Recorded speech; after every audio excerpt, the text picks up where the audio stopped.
आज साक्षात भगवान परमात्मा आपल्या कथेमध्ये जन्माला येणार आहे। आज भगवान परमात्म्याला बाल अवतारामध्ये आपल्याला आणायचं आहे। पण आणत असताना भगवान परमात्म्याला आपण प्रार्थना करूया, भगवान आम्ही आपल्या धर्मकथेचे कीर्तन या ठिकाणी आयोजित केलं आहे, आपण यावं आणि विराजमान व्हावं।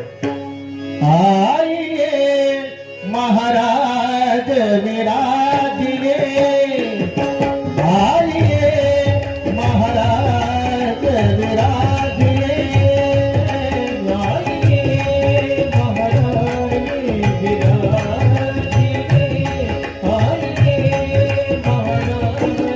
विराजिए, आइए महाराज विराजिए, आइए महाराज विराजिए,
आइए महाराज